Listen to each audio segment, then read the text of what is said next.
আলোচনা করবো সেটা হলো অ্যাডভান্স এক্সেলের একটা কাজ, সেটা হলো ম্যাক্রো। ম্যাক্রো আমরা সবাই জানি এবং সবাই শিখেছি ম্যাক্রো, কিন্তু আজকে আমি ম্যাক্রো দিয়ে একটা ডিফারেন্ট প্রসেসের কাজ করে দেখাবো।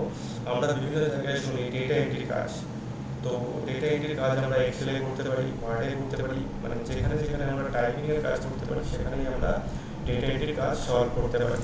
তো এখানে আমি একটা এক্সেলের ফরম্যাট বানিয়েছি ম্যাক্রো দিয়ে। তো তোমরা দেখতেই পাচ্ছ যে এখানে নেম লেখা আছে, অ্যাড্রেস লেখা আছে, এজ লেখা আছে, স্যালারি লেখা আছে, এবং আমার এখানে আরও একটা সিট আছে, আলাদা সিট, যেখানে কি আছে, নেম লেখা আছে, অ্যাড্রেস লেখা আছে, এজ লেখা আছে, স্যালারি লেখা আছে। তো এখানে তোমরা দেখতে পাচ্ছ নেমের মধ্যে তিনটে নাম আছে, পিন্টু, স্যাম, রাম। সিট ওয়ানে ব্যাক করছি, যেখানে কি লেখা আছে, নেম, অ্যাড্রেস, এজ, স্যালারি, এবং ফিল্ডগুলো সব ব্ল্যাঙ্ক আছে। তো এখানে যদি আমি কারোর একটা নাম ইনপুট করি, name is Amit, and then type is address Kolkata, age is 22 and salary is 21,000, then click save icon। যখনই আমি সেভ করব তোমরা দেখতে পাবে এটা আমার এখানে সেটাকে ডিসপ্লে তোমরা দেখতে পাচ্ছ না, এটা চলে যাবে C2 তে। C2 তে দেখতে পাচ্ছ অমিত কলকাতা আর 22 এর স্যালারি। তো এখানে কাজটা হচ্ছে এটা যে আমি C1 এ লিখবো এবং সেটাকে C2 তে ট্রান্সফার করব।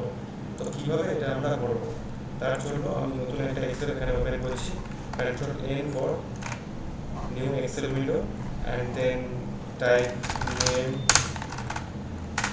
address, age, and also salary। তো এখানে কিছু জনের নাম লিখছি, নাম লেখা এখানে আমি কপি পেস্ট করছি, রাইট ক্লিক করে কপি করলাম and click plus icon for new sheet, and then right click and then paste special transpose, okay। দেখো এখানে দেখতে পাচ্ছ তোমরা ভার্টিক্যালি টেক্সটটা হরিজন্টালিতে পেস্ট হয়ে গেছে। তো দেন কি করবো, এখানে কিছু নাম লিখছে, একটা ফিল্ড অন্তত আমাদের তৈরি করতে হবে, যেমন ধরো অমিত, অ্যাড্রেস ধরো কলকাতা, এজ ধরো 22, স্যালারি ধরো 21,000, and then sheet 2, then click view option and click macro and then record macro, and then type macro name is salary underscore sheet, underscore এই জন্য দেওয়া এখানে কারণ এখানে শেষ হয় না, মানে ওকে বললাম sheet 1 এ গেলাম, ক্লিক করছি Amit, Ctrl+X for cards and go to the sheet 2 and there is paste, and also sheet 1 Ctrl+X for cards and then go sheet 2 and then paste, also sheet 1 Ctrl+X cards, মানে sheet 1 থেকে সবগুলোকে আমি কাট করে sheet 2 তে paste করছি, Ctrl+X কাট, Ctrl+V paste.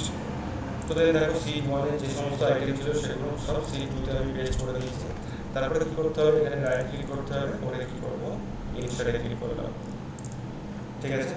তো দেন click stop recording, insert করার পরে কি করলাম, রেকর্ডিংটাকে স্টপ করে দিলাম। 1 second, go to the sheet 1 and then insert and save and draw the save and write save and right click on the save and click assign macro, and then salary sheet, select the macro name salary sheet and then click OK, and then type। তো এখন দেখো sheet 1 sheet 2 sheet 2 তে একটা নাম আছে অমিত, যেটাকে আমি formula দিয়ে বলে রেখেছি sheet 1 এ লিখলাম p2, address Malda, age 21, salary 23,000, and then click save। তো যখনই সেভ ক্লিক করবো একটু সময় নিচ্ছে এখানে, যেহেতু তো সময়টা নেবে না, বেশিটা স্লো হয়ে সময় নিচ্ছে। তো দেন দেখো sheet 2 তে আমাদের p2 মালদা